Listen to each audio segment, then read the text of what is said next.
نحمده ونستعينه ونؤمن به ونتوكل عليه ونعوذ بالله من شرور أنفسنا ومن سيئات أعمالنا من يهده الله فلا مضل له ومن يضلله فلا هادي له وأشهد أن لا إله إلا الله وحده لا شريك له وأشهد أن محمدا عبده ورسوله أرسله بالهدى ودين الحق ليظهره على الدين كله ولو كره المشركون اللهم صل على محمد وعلى آل محمد كما صليت على إبراهيم وعلى آل إبراهيم إنك حميد مجيد اللهم بارك على محمد وعلى آل محمد كما باركت على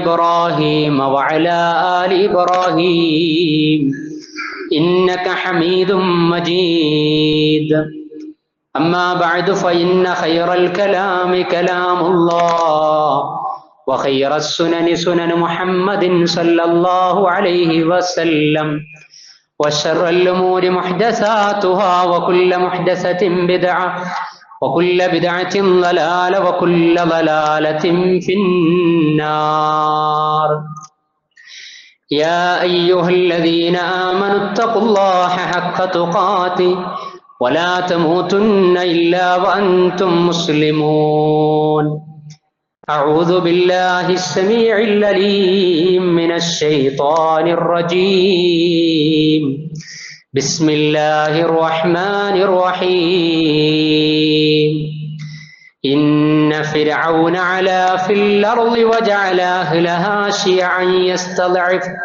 شيعا يستضعف طائفة منهم يذبح أبناءهم ويستحيي نساءهم إنه كان من المفسدين ونريد أن نمن على الذين استضعفوا في الأرض ونجعلهم أئمة ونجعلهم الوارثين اللهم رب اشرح لي صدري ويسر لي أمري واحلل عقدة من لساني يفقه قولي إن أريد إلا الإصلاح ما استطعت وما توفيقي إلا بالله عليه توكلت وإليه أنيب. സ്നേഹം നിറഞ്ഞ സഹോദരി സഹോദരന്മാരെ, സത്യവിശ്വാസി വിശ്വാസിനികളെ, അല്ലാഹു സുബ്ഹാനഹു വ തആലയുടെ ദീനി വിധിവിലക്കുകളെ ജീവിതത്തിന്റെ എല്ലാ സമയ സന്ദർഭങ്ങളിലും പ്രാവർത്തികമാക്കി പരിശുദ്ധമായ പവിത്രമായ ദീനീ ജീവിതം നയിക്കുന്ന മുത്തഖീങ്ങളായ മുസ്ലിമീങ്ങളിലും മുഅ്മിനീങ്ങളിലും ഉൾപ്പെടണമേ എന്ന് എന്നെയും നിങ്ങളെയും ഒരുമിച്ച് ആമുഖമായി ഉണർത്തുകയാണ്, തഖ്വ കൊണ്ട് വസിയത്ത് ചെയ്യുകയാണ്. ധർമ്മനിഷ്ഠയിലൂടെ ഹലാലും ഹറാമും ശിർക്കും തൗഹീദും സുന്നത്തും ബിദ്അത്തും വ്യവച്ഛേദിച്ച് വേർതിരിച്ച് വിലയിരുത്തി വിശുദ്ധമായ ദീനീബോധം നിലനിർത്തുന്ന ഉൽബുദ്ധരിൽ ഉൾപ്പെടുക. അള്ളാഹു നമ്മെ വൈജ്ഞാനികമായും വിശ്വാസപരമായും കർമ്മപരമായും അനുഗ്രഹിക്കുമാറാകട്ടെ. പുതിയൊരു ഹിജറ വർഷത്തിലെ ആദ്യത്തെ മാസമായ മുഹറമിലൂടെയാണ് നമ്മൾ ജീവിച്ചു കൊണ്ടിരിക്കുന്നത്. മുഹറം മാസത്തിൽ നടന്ന വളരെ പ്രധാനപ്പെട്ട സംഭവം, മൂസാ നബി അലൈഹി സ്വലാത്തു വസ്സലാമയെ അല്ലാഹു സുബ്ഹാനഹു വ തആല ആ പ്രവാചകനെയും ആ പ്രവാചകനെ അനുധാവനം ചെയ്തവരെയും സ്വേച്ഛാധിപതിയും ക്രൂരനുമായ ഫറോവയിൽ നിന്ന്, റാംസസ് രണ്ടാമനിൽ നിന്ന് രക്ഷപ്പെടുത്തി എന്ന സംഭവം മുഹറം 10-നാണ് നടന്നത്. പ്രബലവും പ്രാമാണികവുമായ സംഭവം അതാണ്. പക്ഷേ സാമൂഹ്യ മാധ്യമങ്ങളിൽ, സോഷ്യൽ മീഡിയകളിൽ, വാട്സപ്പുകളിലൊക്കെ മനോഹരമായി അല്ലെങ്കിൽ ആവേശത്തോടു കൂടി പല ആളുകളും ഫോർവേഡ് ചെയ്യുന്ന മെസ്സേജിൽ പ്രവാചക പരമ്പരകളിലെ പല പ്രവാചകന്മാരും പല പരീക്ഷണങ്ങൾക്കും വിധേയമായതിന്റെ തുറവി ഈ മുഹറം 10 ചേർത്തുകൊണ്ട് പ്രചരിപ്പിക്കപ്പെടാറുണ്ട്. വലാ തഖ്ഫു മാ ലൈസ ലക ബിഹി ഇൽമ്, അറിവില്ലാത്തതിനെ കുറിച്ച് നമ്മൾ നിൽക്കാനും നിലപാടെടുക്കാനും അവിടെ നിൽക്കാനും പാടില്ല, പ്രചരിപ്പിക്കാനും പാടില്ല. പ്രാമാണികമായത് മാത്രമേ മതപരമായ വിഷയങ്ങളിൽ നമ്മൾ പ്രചരിപ്പിക്കാൻ പാടുള്ളൂ.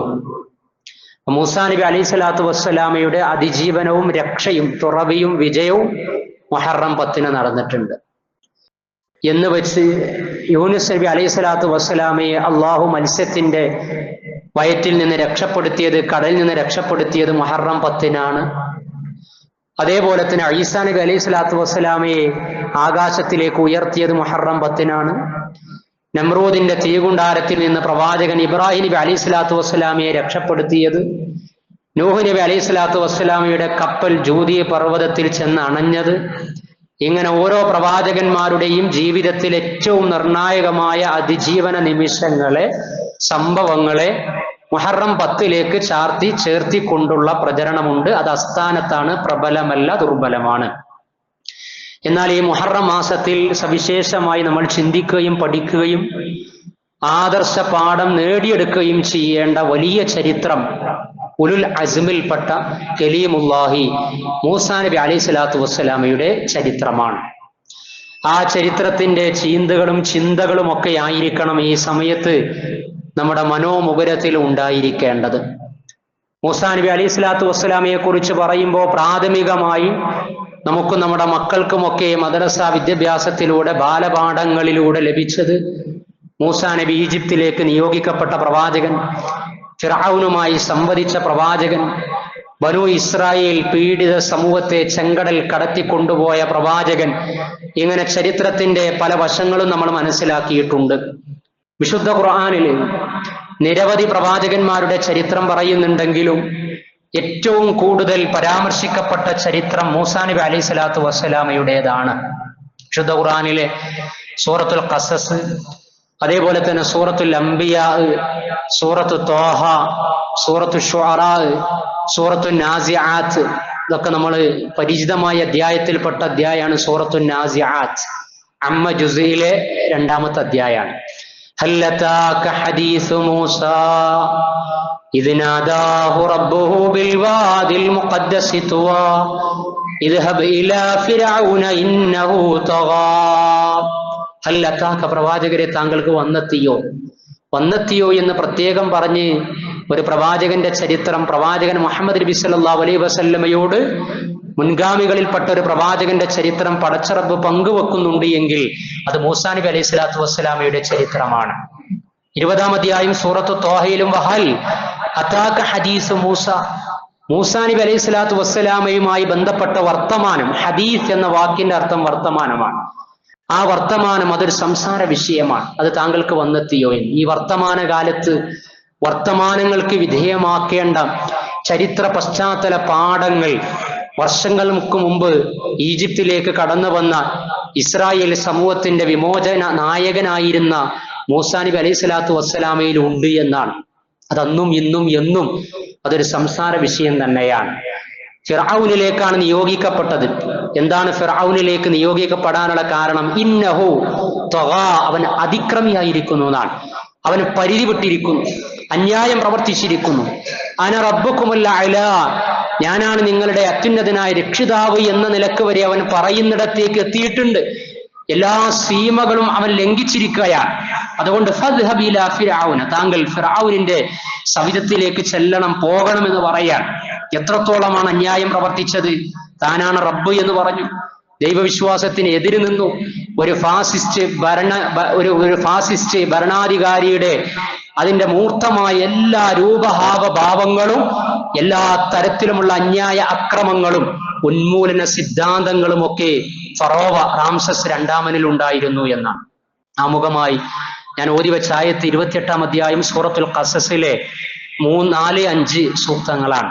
അല്ലാഹു സുബ്ഹാനഹു വ തആല പറയുകയാണ്, ഇന്ന ഫിർഔന അലാ ഫിൽ അർളി വജഅല അഹ്ലഹാ ശിയഅൻ യസ്തദ്ഇഫു ത്വായിഫതൻ മിൻഹും ഇന്ന ഫിർഔന അലാ ഫിൽ അർളി തീർച്ചയായിട്ടും ഫിർഔന് ഈ ഭൂമിയിൽ അവൻ ഔന്നിത്യം കാണിക്കുകയാണ്, അവൻ അഹങ്കാരം കാണിക്കുകയാണ് എന്ന്. അധികാരം കിട്ടുന്ന സമയത്ത് അഹങ്കാരം കാണിക്കാൻ പാടില്ല എന്നും, ഒരു മുസ്ലിം ജീവിതത്തിന്റെ ഒരു സമയത്തും ഒരു നിമിഷം പോലും അഹങ്കാരിയായി മാറാൻ പാടില്ല എന്നും പഠിപ്പിക്കപ്പെടുകയാണ്. എന്നാൽ ഫറോ മറിച്ചായിരുന്നു. ഇന്ന ഫിർഔന അലാ ഫിൽ അർള്, അവൻ ഈ ഭൂമിയിൽ ഔന്നിത്യവും അഹങ്കാരവും നടിച്ചു. എന്നിട്ട് ആ അഹങ്കാരത്തിന്റെയും സ്വേച്ഛാധിപത്യത്തിന്റെയും ഭാഗമായി അധികാരത്തെ ഏത് വിധത്തിലാണ് ഉപയോഗപ്പെടുത്തിയത്? വജഅല അഹ്ലഹാ ശിയഅൻ, ആ നാട്ടിലുള്ള ഈജിപ്തിലുള്ള ആളുകളെ വ്യത്യസ്ത വംശങ്ങളും വിഭാഗങ്ങളുമാക്കി തീർത്തു. ഡിവൈഡ് ആൻഡ് റൂൾ, ഇതായിരുന്നു ഫിർഔന്റെ പോളിസി.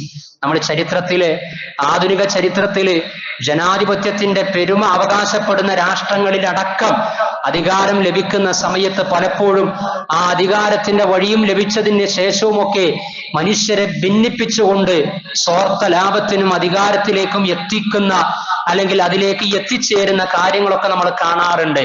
എങ്കിൽ ഇത് പണ്ടേ നടന്നു പോയിട്ടുണ്ട്.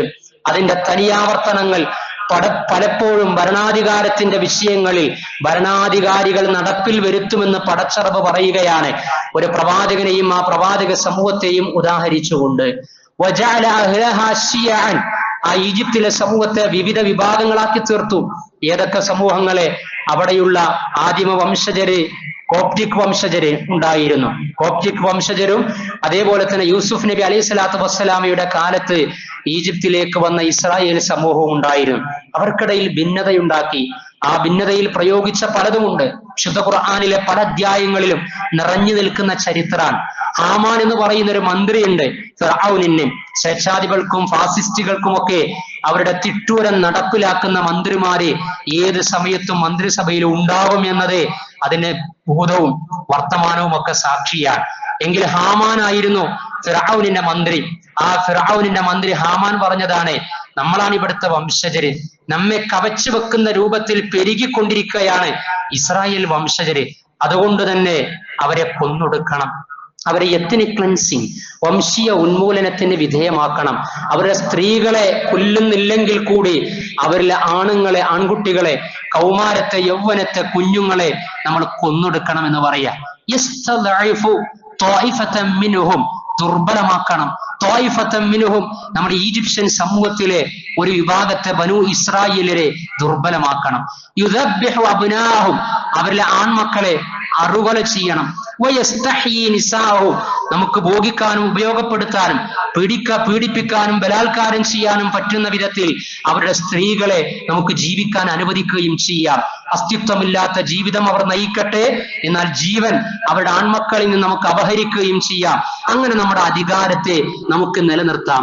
ഇന്നഹു കാന മിനൽ മുഫ്സിദീൻ, തീർച്ചയായും ഫിർഔൻ റാംസസ് രണ്ടാമൻ അങ്ങേറ്റം കുഴപ്പം പിടിച്ച മനുഷ്യനായിരുന്നു, കുഴപ്പക്കാരിൽ പെട്ടവനായിരുന്നു എന്നാണ്. ഇത് ഫിർഔൻ ചെയ്യുക, ഇതവിടെ നടപ്പിൽ വരുത്തുക. മൂസാ നബി അലൈഹി സ്വലാത്തു വസ്സലാം ഈ ഒരു ഉമ്മത്തിനെ, ഈ ഒരു സമൂഹത്തെ, പീഡിത ജനവിഭാഗത്തെ രക്ഷപ്പെടുത്താനാണ് കടന്നു വരുന്നത്. അതിന്റെ അത്ഭുതങ്ങൾ, അതിലെ ചരിത്ര നിമിഷങ്ങളെ ആലോചിച്ച് നോക്കൂ നിങ്ങൾ. ഏതൊരു ഭരണാധികാരി അഥവാ ഫിർഔന് ആരിൽ നിന്നാണോ രക്ഷ തേടിയത്, അധികാരം ഉറപ്പിക്കാൻ ശ്രമിച്ചത് എങ്കിൽ തനിക്ക് എതിര് നിൽക്കുന്ന അഥവാ നിയോഗിക്കപ്പെട്ട പ്രവാചകന് ബനൂ ഇസ്രായേൽ വംശത്തെ അതിജീവിപ്പിച്ച് മോചിപ്പിച്ച് കൊണ്ടുപോകുന്ന ആ പ്രവാചകന്റെ ഇളം പ്രായത്തിൽ വളരുന്നത് ശത്രുവിന്റെ കൊട്ടാരത്തിലാണ്. യോജിക്കണം നമ്മൾ. ശത്രുവിന്റെ കൊട്ടാരത്തിൽ അല്ലാഹു സുബ്ഹാനഹു വ തആല ചില നിമിത്തങ്ങളെ, ചില നടപടിക്രമങ്ങളെ ആ രൂപത്തിലാണ് നടപ്പിലാക്കുക എന്ന ഫറോവയുടെ കൊട്ടാരത്തിലാണ് മൂസാ നബി അലൈഹി സ്വലാത്തു വസ്സലാം വളരുന്നത്. കാരണം മാതാവ് നദിയിൽ ഒഴുക്കിയതാണ്. കാരണം ആൺകുട്ടിയാണ്, കൊല്ലപ്പെടും. അവിടുത്തെ നിയമം അങ്ങനെയാണ്. അതിന്റെ തഫ്സീറുകളിൽ, വിശദീകരണങ്ങളിൽ കാണാം 1 വർഷം ആൺകുട്ടികളെ കൊല്ലുക. അങ്ങനെ ആദ്യം കൂടുതൽ കൊന്നൊടുക്കിയപ്പോ പിന്നെ ഖിദ്മത്ത് ചെയ്യാനും സേവനം ചെയ്യാനും പീഡിപ്പിക്കാനും തങ്ങളുടെ വർക്കുകളും തങ്ങൾക്ക് സേവനം ചെയ്യാനും ആണുങ്ങളില്ലാത്ത അവസ്ഥ ഉണ്ടായി. ആ സമയത്താ പറഞ്ഞത്, എങ്കിൽ ഇസ്രായേൽ വംശത്തിലെ എല്ലാവരെയും കൊന്നൊടുക്കണ്ട, വർഷം കണക്കാക്കി കൊന്നൊടുക്കാം.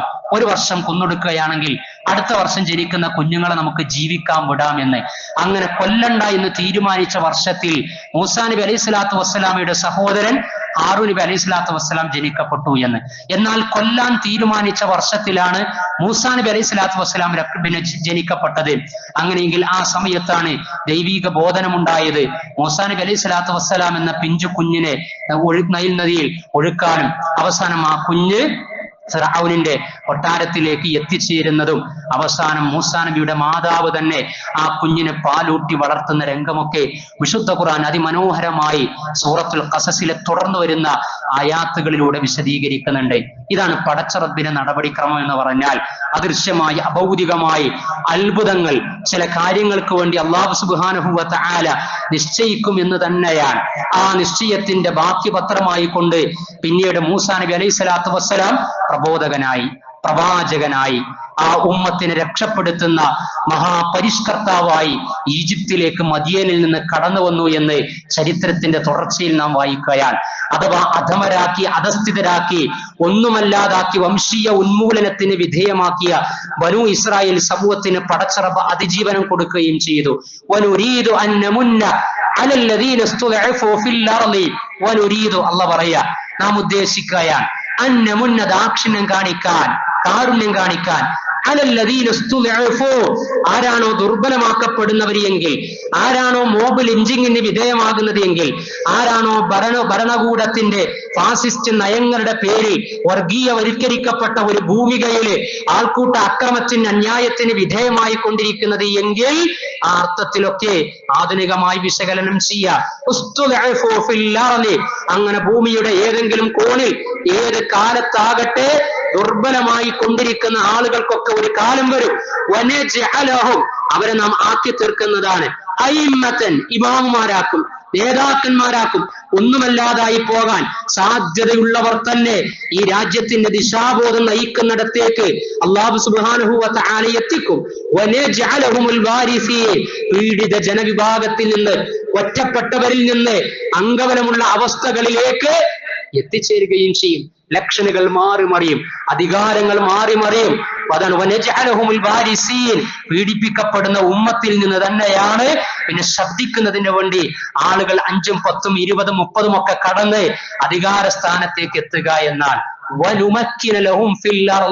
അങ്ങനെ ഈ ഭൂമിയിൽ ആധിപത്യം കൊടുക്കും. അങ്ങനെ ഫിർഔനിനും വഹാമാന, ഫിർഔനിന്റെ മന്ത്രിയായ ഹാമാനിനും വജുനൂദഹുമാ, ഔദ്യോഗികമായ രാജ്യത്തിന്റെ സൈന്യത്തിന് പുറമെയുള്ള ചില സൈന്യങ്ങൾ ഉണ്ടായിരിക്കും അവർക്ക്. അവർ ജാഗ്രതക്കാകുന്ന വിധത്തിൽ, അവർ പേടിക്കുന്ന വിധത്തിൽ, അവർ ചൂളിപ്പോകുന്ന വിധത്തിൽ അല്ലാഹു സുബ്ഹാനഹു വ തആല അധികാര കൈമാറ്റങ്ങൾ നടത്തുമെന്നാണ് ഇത് ചരിത്രത്തിന്റെ നാളുവഴികളിൽ തീർച്ചയായും കാണുവാൻ നമുക്ക് സാധിക്കുന്നതാണ്. അല്ലാഹു സുബ്ഹാനഹു വ തആല മൂസാ നബി അലൈഹി സ്വലാത്തു വസ്സലാമയുടെ ചരിത്രം പഠിപ്പിക്കുന്നതിലൂടെ മുഹറം 10 കടന്നു വരുമ്പോ അതിലൂടെ ഇസ്ലാമിക സമൂഹവും ഇസ്ലാമികേതര സമൂഹവും ഒക്കെ വലിയ ചിന്തയായി മനസ്സിൽ കോറിയിടേണ്ടത് പീഡിത സമൂഹത്തിന് രക്ഷ ദൈവീകമായ ബോധനത്തിലൂടെയും നടപടിക്രമങ്ങളിലൂടെയും ഒരു നാൾ ഉണ്ടാകും എന്നതിന്റെ സാക്ഷ്യപത്രമാണ്. അതിന്റെ നിയോഗം മൂസാ നബി അലൈഹി സ്വലാത്തു വസ്സലാം ത്യാഗനിർഭരമായി നിർവഹിച്ചു. ഫിർഔൻ എന്ന് പറയുന്ന ക്രൂരനായ ഭരണാധികാരിയാണെങ്കിൽ പോലും അല്ലാഹു സുബ്ഹാനഹു വ തആലയെ പരിചയപ്പെടുത്തുന്ന തൗഹീദി വചനം എത്തിക്കുന്ന വിഷയത്തിൽ അങ്ങേയറ്റത്തെ വിവേകത്തോടുകൂടി, വിനയത്തോടുകൂടി, ഹൃദയ വിശാലതയോടുകൂടി ഈ സന്ദേശം സംവദിക്കുന്ന രംഗങ്ങളും വിശുദ്ധ ഖുർആൻ അറിയിക്കുന്നുണ്ട്. അല്ലാഹു സുബ്ഹാനഹു വ തആല ഫിർഔനിന്റെ മെസ്സേജ് എത്തിക്കാൻ മൂസാ നബി അലൈഹി സ്വലാത്തു വസ്സലാമയോട് പറഞ്ഞപ്പോ, എനിക്ക് സഹായിയായി എന്റെ സഹോദരൻ ഹാറൂൻ നബിയെ നിശ്ചയിച്ചു തരണം, നിങ്ങൾ രണ്ടുപേരും ചെല്ലുക. ഫഖൂലാ ലഹു, നിങ്ങൾ രണ്ടുപേരും പറയണം ഖൗലൽ ലയ്യിന, ഏറ്റവും നല്ല വാക്കാണ് പറയേണ്ടത് എന്നാണ്. ഖൗലൽ ലയ്യിന എന്നാ പറഞ്ഞത്. ദഅവത്തിന്റെ മേഖലയിലെ മാന്യമായ വാക്ക് പറയണമെന്ന്. ആരോട് പറയണം എന്നാ പറഞ്ഞത്? ഫിർഔനിനോട് പറയണമെന്നാണ്. അങ്ങനെയെങ്കിൽ ഇസ്ലാമിക ദഅവത്ത്, ഇസ്ലാമിക സമൂഹത്തിനിടക്ക് പടച്ച റബ്ബിനെ അറിഞ്ഞവരോട് ദഅവത്ത് നടത്തുമ്പോ, പരലോകത്തിൽ വിശ്വസിക്കുന്നവർ തമ്മിൽ ദഅവത്തുകൾ നടത്തുന്ന സമയത്ത് എത്രമേൽ മാന്യമായിട്ടായിരിക്കണം, ഗുണകാംക്ഷ നിർഭരമായിരിക്കണം ദഅവത്ത് എന്നുകൂടി മൂസാ നബിയുടെ പ്രബോധന ചരിത്രത്തിൽ നിന്ന് നമ്മൾ വായിച്ചെടുക്കുകയാണ്. ആ പ്രബോധനത്തിന് പോകുമ്പോൾ പോലും റബ്ബിശ്റഹ് ലി സ്വദ്രി, എന്റെ ഹൃദയത്തിന് നീ വിശാലത നൽകണമേ എന്ന് പ്രാർത്ഥിച്ചുകൊണ്ടാണ് ഫിർഔനിന്റെ സവിധത്തിലേക്ക് വലിയ ദഅവത്തിന് വേണ്ടിയുള്ള ഉത്തരവാദിത്വം നിർവഹിക്കാൻ ഇറങ്ങി പുറപ്പെടുന്നത്. എന്നിട്ട് ഫിർഔൻ ഇങ്ങനെ ചോദിക്കുന്നുണ്ട്, മൂസ, നീ പരിചയപ്പെടുത്തുന്ന റബ്ബാണ് യഥാർത്ഥ റബ്ബ് എങ്കിൽ മരിച്ചുപോയ ആളുകളുടെ ഒക്കെ അവസ്ഥ എന്താ? അവരൊന്നും അതിൽ വിശ്വസിച്ചിട്ടില്ലല്ലോ എന്ന്. അപ്പോൾ അള്ളാഹു മൂസാ നബി അലൈഹി സ്വലാത്തു വസ്സലാം പറഞ്ഞത്, അവരെ കുറിച്ചുള്ള അറിവൊക്കെ എന്റെ റബ്ബിന്റെ അടുക്കലുണ്ട്, നീ നിന്റെ കാര്യം നോക്കിക്കോ, നിന്റെ രക്ഷ നോക്കിക്കോ, നീ തൗഹീദ് അംഗീകരിച്ചോ എന്ന്. എങ്കിൽ നീ പരിചയപ്പെടുത്തുന്ന റബ്ബ് ആരാണെന്ന് ചോദിക്കുക. മൻ റബ്ബുക്കുമായ മൂസ, നിങ്ങൾ ഈ പറയുന്ന നിങ്ങളുടെ രണ്ടുപേരുടെ റബ്ബാരാ, ഏകനായ ദൈവമാരാൻ, ഞാനില്ലാത്തൊരു റബ്ബാരാൻ. അപ്പൊ മൂസാ നബി അലൈഹി സ്വലാത്തു വസ്സലാം അള്ളാഹിനെ പരിചയപ്പെടുത്തുക. ഖാല റബ്ബുനല്ലദീ അഅ്താ കുല്ല ശൈഇൻ ഖൽഖഹു സുമ്മ ഹദാ. എന്റെ റബ്ബ് എന്ന് പറയുന്നത്, ഞങ്ങളുടെ രക്ഷിതാവ് എന്ന് പറയുന്നത് എല്ലാത്തിനെയും സൃഷ്ടിക്കുകയും ആ സൃഷ്ടിച്ചതിന് ശേഷം ഓരോ സൃഷ്ടിയും എവിടെയാണോ സൃഷ്ടിക്കപ്പെട്ടത് എങ്കിൽ, എങ്ങനെയാണോ സൃഷ്ടിക്കപ്പെട്ടത് എങ്കിൽ, ഓരോ കാലാവസ്ഥക്കനുസരിച്ച്, ഓരോ സൃഷ്ടിഘടനക്കനുസരിച്ച്, ഓരോ പരിതസ്ഥിതിക്കനുസരിച്ച് നല്ല രൂപത്തിൽ മുന്നോട്ട് പോകാൻ സാധിക്കുന്ന പ്രകൃതം കൊടുത്തുകൊണ്ട് ഈ ലോകത്ത് സൃഷ്ടിപ്പ് നടത്തുന്നവനാണ് എന്റെ രക്ഷിതാവ് എന്ന് മൂസാ നബി അലൈഹി സ്വലാത്തു വസ്സലാം പരിചയപ്പെടുത്തുകയാണ്. നമ്മളും ദഅവത്തില് നമ്മുടെ മക്കൾക്ക്, കുടുംബങ്ങൾക്ക് അല്ലാഹു സുബ്ഹാനഹു വ തആലയെ പരിചയപ്പെടുത്തുമ്പോൾ എങ്ങനെയാണ് കാലോചിതമായി പരിചയപ്പെടുത്തേണ്ടത് എന്ന സന്ദേശം, ആരാണ് സർവശക്തൻ, ആരാണ് അല്ലാഹു സുബ്ഹാനഹു വ തആല, ആരാണ് സൃഷ്ടാവ്, ആ സൃഷ്ടാവ് കോറിയിട്ട പ്രപഞ്ച ദൃഷ്ടാന്തങ്ങൾ അവൻ അടയാളപ്പെടുത്തിയത്, അതിലൂടെ മനുഷ്യന്റെ ദൈശനികതയിലേക്ക് ക്ഷണിച്ചുകൊണ്ട് തൗഹീദിനെ ഊട്ടിയുറപ്പിക്കുന്ന ഉൾക്കനമുള്ള വാക്കാണ് മൂസാ നബി അലൈഹി സ്വലാത്തു വസ്സലാം അന്ന് പടച്ചറബിനെ പരിചയപ്പെടുത്തി ഫിർഔനിനോട് സംസാരിച്ചത് എന്ന് വിശുദ്ധ ഖുർആൻ അറിയിക്കുകയാണ്. ഇങ്ങനെ പല വിധത്തിലായിട്ട് പല മാനങ്ങളിൽ തൗഹീദി ബോധത്തെ അങ്ങേയറ്റത്തെ തവക്കുലോടെ മൂസാ നബി അലൈഹി സ്വലാത്തു വസ്സലാം നിർവഹിക്കുകയും അങ്ങനെ വിശ്വസിച്ച ജനവിഭാഗവുമായി കൊണ്ട് നൈൽ നദി കടത്തി കൊണ്ടുപോയി അവരെ ചെങ്കടൽ കടത്തി അവരെ രക്ഷപ്പെടുത്തുകയും ചെയ്ത വലിയ ഒരു സംഭവത്തിന് സാക്ഷ്യം വഹിച്ച മാസമാണ് മുഹറം. മുഹറം 10 എന്ന് പറയുന്നത് അല്ലാഹു സുബ്ഹാനഹു വ തആല ആ ചരിത്രത്തിന് തൗഹീദി ബോധനത്തിലൂടെ ഏത് പരീക്ഷണ പ്രയാസ പ്രതിസന്ധികൾ കിടക്കും പാഠം ഉൾക്കൊള്ളുന്ന ഉൽബുദ്ധരിലും മുവഹിദുകളിലും അങ്ങനെയുള്ള മുത്തവക്കിലീങ്ങളിലും നമ്മെ ഉൾപ്പെടുത്തി അനുഗ്രഹിക്കുമാറാകട്ടെ.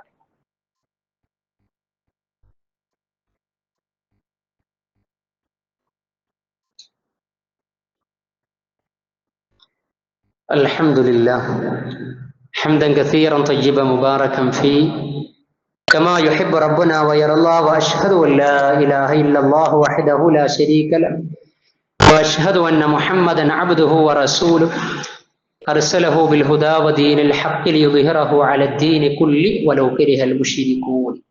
സ്നേഹം നിറഞ്ഞ സഹോദരി സഹോദരന്മാരെ, സത്യവിശ്വാസി വിശ്വാസിനികളെ, അള്ളാഹുവിന്റെ വിധിവിലക്കുകൾ ജീവിതത്തിന്റെ എല്ലാ സമയത്തും പാലിച്ച് സംതൃപ്തിയും സമാധാനവുമുള്ള ഐഹിക ജീവിതവും മോക്ഷം ലഭിക്കുന്ന പരലോക ജീവിതത്തിലേക്കുള്ള തയ്യാറെടുപ്പും നടത്തുന്നവരിൽ ഉൾപ്പെടണമേ എന്ന് രണ്ടാമതൊരിക്കൽ കൂടി എന്നെയും നിങ്ങളെയും ഒരുമിച്ച് ഓർമ്മപ്പെടുത്തുകയാണ്, ഉണർത്തുകയാണ്. അള്ളാഹു നമ്മെ അനുഗ്രഹിക്കുമാറാകട്ടെ. മുഹറം മാസം പവിത്ര മാസമാണ്.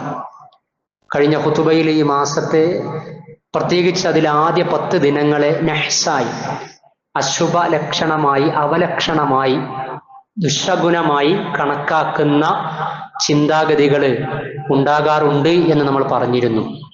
മുഹറം മാസത്തിലെ ഏറ്റവും നിർണായകമായ സംഭവം മൂസാ നബി അലൈഹി സ്വലാത്തു വസ്സലാമയെ അള്ളാഹു രക്ഷപ്പെടുത്തിയത് തന്നെയാണ്.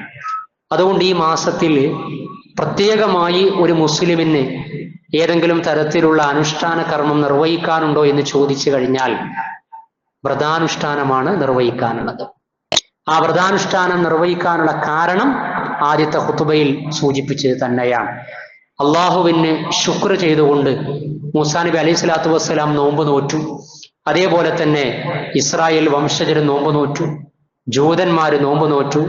അൻ ഇബ്നു അബ്ബാസ് റളിയല്ലാഹു അൻഹുമാ ഖാല ഖദിമൻ നബി സല്ലല്ലാഹു അലൈഹി വസല്ലം അൽ മദീന. പ്രവാചകൻ സല്ലല്ലാഹു അലൈഹി വസല്ലമ മദീനയിലേക്ക് എത്തി. ഫറഅൽ യഹൂദ, അപ്പോൾ ജൂതന്മാരെ കണ്ടു. തസൂമു യൗമ ആശുറ, അവർ ആശുറായിന്റെ ദിവസം, മുഹറം 10ന്റെ ദിവസം അവർ നോമ്പ് നോൽക്കുകയാണ്. ഫഖാല മാ ഹാദാ, ഇതെന്താണ് എന്ന് ചോദിച്ചു. അപ്പൊ ആ സമയത്ത് ഖാലു, അവര് പറഞ്ഞു, ഹാദാ യൗമുൻ സാലിഹ്, ഇതൊരു നല്ല ദിനമാണ് എന്നാണ്. ആരാ പറയുന്നത്? ജൂതന്മാര് പറയാ മുഹറം 10 നല്ലൊരു ദിനമാണ് എന്ന്. എന്നാൽ പ്രവാചകന്റെ അനുയായികളും മൂസാ നബിന്റെ അനുയായികളുമായിട്ടുള്ള മുസ്ലിങ്ങൾ പറയാ മുഹറത്തിൽ ആദ്യ 10 ദിനങ്ങളും മുഹറം 10ഉം ദുശകുനമാണ്, നഹ്സാണ് എന്ന്. അപ്പൊ ജൂതന്മാര് പോലും ഹാദാ യൗമുൻ സാലിഹ്, ഇത് നല്ല ദിനമാണ്. ഹാദാ യൗമുൻ, ഇതൊരു ദിനമാണ്. നജ്ജല്ലാഹു ബനി ഇസ്രായീല, ബനു ഇസ്രായേൽ സമൂഹത്തെ അള്ളാഹു രക്ഷപ്പെടുത്തി, മിൻ അദുവ്വിഹിം, അവരുടെ ശത്രുക്കളിൽ നിന്ന്. ഫസാമഹു മൂസാ, മൂസാ നബി അലൈഹി സ്വലാത്തു വസ്സലാം നോമ്പ് നോറ്റു. ഖാല, ആ സമയത്ത് പ്രവാചകൻ ഇത് കേട്ടപ്പോ പറഞ്ഞു, ഫഅന അഹഖു ബി മൂസാ മിൻകും, നിങ്ങളെക്കാൾ കൂടുതൽ ആദർശപരമായി തൗഹീദിന്റെ അടിസ്ഥാനത്തിൽ മൂസാ നബി അലൈഹി സ്വലാത്തു വസ്സലാം പ്രബോധനം ചെയ്ത ആശയത്തിലും ആദർശത്തിലും ഞാനും എന്റെ ഉമ്മത്തുമാണുള്ളത്. അതുകൊണ്ട് ഫസാമഹു, പ്രവാചകൻ നോമ്പ് നോറ്റു. വഅമറ ബിസിയാമിഹി, നോമ്പ് നോൽക്കാൻ കൽപ്പിക്കുകയും ചെയ്തു. ആശുറ, മുഹറം 10, അതിന് നമ്മൾ നോമ്പ് നോൽക്കണം. ഇനി ആ മുഹറം 10 നോമ്പ് നോറ്റു. ആ സമയത്ത് ഇത് ജൂതന്മാരും നോൽക്കുകയാണല്ലോ. ഇസ്ലാമിക സമൂഹം സ്വത്വബോധമില്ലാത്തൊരു സമൂഹമല്ല, ഐഡന്റിറ്റി ക്രൈസിസ് ഉള്ള ഒരു സമൂഹമല്ല. അനുഷ്ഠാനത്തിലും ആചാരത്തിലുമൊക്കെ ഇതര മതവിഭാഗങ്ങളിൽ നിന്നൊക്കെ വ്യതിരിക്തതയുള്ള ഒരു സമൂഹമാണ്, വ്യതിരിക്തതയുള്ള സമൂഹമാണ്. അപ്പൊ സഹാബികൾ ചോദിച്ചു, ജൂതന്മാര് നോക്കണ്ടല്ലോ, അവര് മതവും കാര്യങ്ങളൊക്കെ ആയിട്ട് വേറെ രൂപത്തിൽ നീങ്ങാണല്ലോ, നമ്മളും അതേ ദിവസം തന്നെയാണല്ലോ നോമ്പ് നോൽക്കണത്. എന്നാൽ മൂസാ നബിയിൽ നമ്മളും അവരും വിശ്വസിക്കുന്ന വിശ്വാസത്തിന്, ആദർശത്തിന് അതിലും വ്യത്യാസം ഉണ്ടല്ലോ. അപ്പൊ അതിന്റെ അടിസ്ഥാനത്തിൽ എന്താണ് ചെയ്യേണ്ടത് എന്ന് ചോദിച്ച സമയത്ത് അൻ അബ്ദുല്ലാഹി ഇബ്നു അബ്ബാസ് റളിയല്ലാഹു അൻഹുമാ يقول حين صام رسول الله صلى الله عليه وسلم يوم عاشوراء وامر بصيامه, പ്രവാചകൻ മുഹറം 10 ആഷുറ എന്ന നിലക്ക്, അഷറ എന്ന് പറഞ്ഞാൽ 10 എന്നാണ്, ആഷുറ എന്നാൽ 10ാമത്തെ ആ നോമ്പ് നോറ്റു, അഥവാ മുഹറം 10 നോമ്പ് നോറ്റു. ഖാലു യാ റസൂലല്ലാഹ് ഇന്നഹു യൗമുൻ തുഅല്ലിമുഹു യഹൂദ വന്നസാറ, ജൂതന്മാരും ക്രൈസ്തവരും ഒക്കെ ഈ ദിനത്തെ പ്രത്യേകം പവിത്രമാക്കുന്നുണ്ട്. ഫഖാല റസൂലുള്ളാഹി സ്വല്ലല്ലാഹു അലൈഹി വസല്ലം, അവരിൽ നമ്മൾ മാറാൻ ശ്രമിക്കണ്ടേ എന്നാണ്. ഓ ഒന്നിന്റെ പിന്നാലെ പോയിക്കൊണ്ടിരിക്കാൻ, ബൗദ്ധരതയും മതേതരത്തെ തെളിയിക്കാൻ വേണ്ടി ചാണിന് ചാണായി പാഞ്ഞുകൊണ്ടിരിക്കുകയാണ്, നടക്കല്ലേ ചെയ്യണത്. മനസ്സിലായില്ലേ നിങ്ങള്? കുട്ടികളൊക്കെ ക്യാമ്പസിലും അതേപോലെ തന്നെ മറ്റു സ്ഥലങ്ങളിലും നമ്മുടെ ജീവിത മേഖലകളിലും ഒക്കെ ഈ സ്വത്വബോധം നഷ്ടപ്പെടുത്താൻ വേണ്ടിയിട്ട് സോഷ്യൽ മീഡിയകളിൽ അടക്കം അതിലേക്കൊന്നും ഞാൻ പ്രവേശിക്കണില്ല. ഏതായാലും സഹാബികൾക്ക് ആ ബോധം ഉണ്ടായി. ഫഖാല റസൂലുള്ളാഹി സ്വല്ലല്ലാഹു അലൈഹി വസല്ലം ഫഇദാ കാന അൽ-ആമുൽ മുഖ്ബിൽ, എങ്കിൽ അടുത്ത വർഷം വരികയാണെങ്കിൽ, അത് മുഹറം 10 കഴിഞ്ഞല്ലോ, ഫഇദാ കാന അൽ-ആമുൽ മുഖ്ബിൽ ഇൻഷാ അല്ലാഹ് സുംനൽ യൗമ താസിഅ, മുഹറം 9 നോമ്പ് നോൽക്കും. അതിനാണ് താസുഅ എന്ന് പറയുന്നത്. അത് താസിഅ എന്നതിൽ നിന്നാണ്. അഷറ എന്നതിന് ആഷുറ, താസിഅ എന്നതിന് താസുഅ. അപ്പൊ മുഹറം 9 നോമ്പ് നോൽക്കാം. പക്ഷേ ഹത്താ തുവഫിയ റസൂൽ സല്ലല്ലാഹു അലൈഹി വസല്ലം ഫലം യഅതിൽ ആമുൽ മുഖ്ബിൽ, പക്ഷെ പ്രവാചകന് നോമ്പ് നോൽക്കാൻ കഴിഞ്ഞില്ല. വാക്കാൽ പ്രവാചകന്റെ ചര്യയാണത്. പ്രവാചക സുന്നത്ത് എന്ന് പറയുന്നത് മിൻ ഖൗലിഹി വഫഇലിഹി വതഖരീരിഹി, പ്രവാചകൻ ചെയ്തു കാണിച്ചത്, പ്രവാചകൻ പറഞ്ഞത്, പ്രവാചകൻ മൗനമായി അംഗീകരിച്ചത്. അപ്പൊ മുഹറം 9 താസുഅ എന്ന നിലക്കും നോമ്പ് നോൽക്കാവുന്നതാണ്. ഇനി ആ നോമ്പ് നോൽക്കുന്നത് എന്തിനു വേണ്ടിയാ? ഇന്നമൽ അഅ്മാലു ബിന്നിയ്യ, പ്രവർത്തനങ്ങൾ പരിഗണിക്കപ്പെടുന്ന നിയ്യത്ത് അടിസ്ഥാനത്തിലാ. എന്താ നിയ്യത്ത് ഉണ്ടാകേണ്ടത്? അറഫ നോമ്പ് നോറ്റു, എന്തായിരുന്നു നിയ്യത്ത്? ഹദീസ് പഠിപ്പിച്ചതനുസരിച്ച് അറഫ നോമ്പിലെ പ്രഭാതം മുതൽ പ്രദോഷം വരെ ആ നോമ്പ് അനുഷ്ഠിച്ചപ്പോൾ നമ്മുടെ ചിന്ത എന്തായിരുന്നു? യുകഫിറു സനത്തുൽ മാദിയ വൽ ഖാബില, വരുന്നതും കഴിഞ്ഞു പോയതുമായ വർഷത്തെ പാപങ്ങൾ അള്ളാഹു പുറത്തു തരും. അങ്ങനെയെങ്കിൽ മുഹറം 10 ആ താസുഅ ആഷുറ നോമ്പ് നോൽക്കുന്ന സമയത്ത് നമ്മുടെ മനസ്സിലുണ്ടാകേണ്ട വിചാരം, നമുക്ക് ലഭിക്കേണ്ടത് എന്താണ്? സൗമു യൗമി അറഫ യുകഫിറു സനതൈനി മാളിയതൻ വമുസ്തഖ്ബിലതൻ വസൗമു ആഷുറ, ആഷുറ നോമ്പ് യുകഫിറു സനതൻ മാളിയതൻ, കഴിഞ്ഞ വർഷത്തിലെ പാപങ്ങൾ പൊറുപ്പിക്കുന്നതാണ്. 1445 ഹിജറ വർഷത്തിലെ പാപങ്ങൾ പൊറുപ്പിക്കപ്പെട്ട് 1446 പുതിയ ഒരു ഹിജറ വർഷത്തിലേക്ക് നമ്മൾ പ്രവേശിച്ചിരിക്കുകയാണ്. ഈ പുതുവർഷത്തെ, ഈ പുതിയ ഹിജറ വർഷത്തെ പുതുമനസ്സോടെ, നന്മയാർന്ന മനസ്സോടെ, പാപക്കറകൾ നീക്കിക്കളഞ്ഞുകൊണ്ട് ഈ വർഷത്തിലെ തുടർ ദിവസങ്ങളിലേക്കും മാസങ്ങളിലേക്കും പ്രവേശിക്കാൻ ആഗ്രഹിക്കുന്ന വിശ്വാസികൾക്ക് ഇതാ ആഷുറ നോമ്പിലൂടെ അല്ലാഹു സുബ്ഹാനഹു വ തആല തസ്ബിയത്തിന്റെ തഖ്വയുടെ ഒരു ഓഫർ നൽകിയിരിക്കുകയാണ്. നമ്മളും മക്കളും കുടുംബ ബന്ധുക്കളും ഒക്കെ അത് തീർച്ചയായും എടുക്കണം. പരസ്പരം അത് വസിയത്ത് ചെയ്യണം, ഓർമ്മപ്പെടുത്തണം, ഉപദേശം കൊടുക്കേണ്ടതുണ്ട്. ഇനി അതിന്റെ കൂടെ നമുക്കറിയാം, ഈ മുഹറം 10 തന്നെ നഹ്സിന്റെ മാസമായി, ദിവസമായി കൊണ്ട് ഷിയാക്കള് അവർ ആത്മപീഡ നടത്തിക്കൊണ്ട് ആചരിക്കുന്ന ദിനം കൂടിയാണ്. മുഹറം 10 ഹിജറ 61 കർബലയിൽ വെച്ച് പ്രവാചകൻ സല്ലല്ലാഹു അലൈഹി വസല്ലമയുടെ പേരക്കുട്ടി ഹുസൈൻ റളിയല്ലാഹു അൻഹു, ഫാത്തിമ റളിയല്ലാഹു അൻഹുവിന്റെ, അലി റളിയല്ലാഹു അൻഹുവിന്റെ മകൻ ഹുസൈൻ റളിയല്ലാഹു അൻഹു കൊല്ലപ്പെടുകയുണ്ടായി.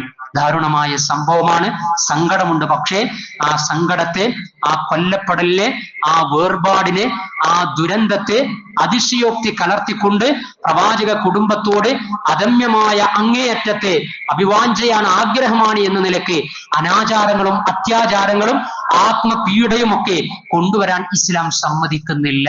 എന്നാൽ ഷിയാക്കള് അവര് പല രാജ്യങ്ങളിൽ, ഇറാനിൽ, അതേപോലെ തന്നെ നോർത്ത് ഇന്ത്യയിൽ, പാകിസ്ഥാനിൽ, അതേപോലെ തന്നെ നമ്മുടെ ഷിയാക്കൾ ജീവിക്കുന്ന ഏരിയകളിലൊക്കെ അവർ ഇത്തരത്തിൽ ആത്മപീഡ, ഹുസൈൻ റളിയല്ലാഹു അൻഹു കൊല്ലപ്പെട്ടതിന്റെ പേരിൽ അവർ ആ സങ്കടം പ്രത്യേക തരത്തിൽ കത്തികൊണ്ടൊക്കെ വരിഞ്ഞിട്ടൊക്കെ ആയിട്ട് പല രൂപത്തിലും റോഡുകളിലും ഒക്കെയായി, ഇനി യൂട്യൂബുകളിലും സോഷ്യൽ മീഡിയകളിലും ഒക്കെ അങ്ങനെയുള്ള രംഗങ്ങൾ കാണും. കത്തിയെടുത്ത് ആത്മപീഡ നടത്താൻ ഇസ്ലാം പറഞ്ഞിട്ടില്ല. അങ്ങനെയുള്ള ആ ഷിയാക്കളുടെ അത്തരത്തിലുള്ള അനാചാരങ്ങളെയാണ് ഈ ക്രിമിനൽ റാത്തീബ് എന്നൊക്കെ പറയുന്ന രൂപത്തിൽ, കത്തിക്കുത്ത് റാത്തീബ് എന്നൊക്കെ പറഞ്ഞിട്ട്, അങ്ങനെ ആ രൂപത്തിലുള്ള റാത്തീബ് ഒന്നും ഇസ്ലാമിന് ബന്ധമില്ല. അങ്ങനെ പലപ്പോഴും നടക്കാറുണ്ട്. അത് എവിടെ നിന്ന് വന്നതാണ് എന്ന് പലപ്പോഴും നമ്മൾ ചിന്തിക്കാറുണ്ട്. എങ്കിൽ അതിന്റെ ഉത്തരം ഷിയാക്കളുടെ ഇത്തരത്തിലുള്ള പ്രവർത്തികളിൽ നിന്നാണ്. ആ സംഗതി കേരളക്കരയിലേക്കും ഷിയാക്കളല്ല അഹ്ലുസുന്നയാണ് എന്ന് അവകാശപ്പെടുന്നവരിലേക്ക് അറിഞ്ഞോ അറിയാതെയോ എത്തിച്ചേർന്നിട്ടുള്ളത്. ഒരിക്കലും മുഹറം 10 അങ്ങനെ നെഹസായി കാണാൻ പാടില്ല. ആ രൂപത്തിൽ ഹുസൈൻ റളിയല്ലാഹു അൻഹു കൊല്ലപ്പെട്ടതിന്റെ പേരിൽ അതൊരു ദുശ്ശകുനമാക്കി മാറ്റാൻ പാടില്ല. ആത്മപീഡ നടത്താൻ പാടില്ല. അങ്ങനെ ആരെങ്കിലും കൊല്ലപ്പെട്ടതിന്റെ പേരിൽ അങ്ങനെ നമ്മൾ അതിശയോക്തി കലർന്ന വിധത്തിലൊക്കെ കാര്യങ്ങൾ കൂട്ടിക്കലർത്തുകയാണെങ്കിൽ, പ്രവാചകന്റെ പിതൃവ്യൻ ഹംസ റളിയല്ലാഹു അൻഹു കൊല്ലപ്പെട്ടിട്ടുണ്ട്. ഇസ്ലാമിക ലോകത്തിന്റെ 3 ഖലീഫമാരെ ഖിലാഫത്തു റാഷിദയിൽ കൊല്ലപ്പെട്ടിട്ടുണ്ട്. ഉമർ റളിയല്ലാഹു അൻഹു, ഉസ്മാൻ റളിയല്ലാഹു അൻഹു, അലി ഇബ്നു അബീ ത്വാലിബ് റളിയല്ലാഹു ഇവരൊക്കെ കൊല്ലപ്പെട്ടതാൽ അവരുടെ കൊല്ലപ്പെടലുമായി ബന്ധപ്പെടുത്തിയിട്ട് ഈ പറയും പ്രകാരത്തില് സങ്കടം രേഖപ്പെടുത്തലില്ല എങ്കിൽ, ഹുസൈൻ റളിയല്ലാഹു അൻഹുമായി മാത്രം ബന്ധപ്പെടുത്തിക്കൊണ്ട് മുഹറം 10 പ്രത്യേകമായിട്ടുള്ള ചില കാര്യങ്ങളൊക്കെ ഉണ്ടാക്കുക എന്ന് പറയുന്നത് നമുക്ക് തിരിച്ചറിയാവുന്നതാണ്. അതുകൊണ്ട് ആ മുഹറം 10 നെഹസാക്കിയത് ഷിയാക്കളാണ്. ആ ഷിയാക്കളുടെ പാരമ്പര്യമല്ല നമുക്കുണ്ടാകേണ്ടത്, മറിച്ച് പ്രവാചക പാരമ്പര്യമാണ്. പ്രവാചകന്റെ പാരമ്പര്യം മൂസാ നബിയുടെ പാരമ്പര്യമാണ്. ആ പാരമ്പര്യം മുഹറം 10 സന്തോഷത്തിന്റെ ദിനം, ആ ഒരർത്ഥത്തിൽ രക്ഷപ്പെടുത്തലിലൂടെ അന്ന് നോമ്പ് അനുഷ്ഠിക്കാനാണ് പറഞ്ഞിട്ടുള്ളത്. ഈ കാര്യം കൂടി ഈ ദിനം കടന്നു വരുന്ന സമയത്ത് നമ്മൾ ചിന്തിക്കുകയും ആലോചിക്കുകയും ശ്രദ്ധിക്കുകയും ചെയ്യണം. അല്ലാഹു സുബ്ഹാനഹു വ തആല ദീനീ ജീവിതത്തിന്റെ ഭാഗമായുള്ള സർവ്വ കാര്യങ്ങളെയും പ്രാമാണികമായി വിലയിരുത്തി അങ്ങനെ വിശ്വസിക്കാനും ആചരിക്കാനും അനുഷ്ഠിക്കുവാനുമുള്ള പ്രാമാണിക ബോധം മരിക്കുന്നത് വരെ ഈ ഉമ്മത്തിന് നമുക്ക് നിലനിർത്തി തരുമാറാകട്ടെ. നമ്മുടെ എല്ലാ കർമ്മങ്ങളും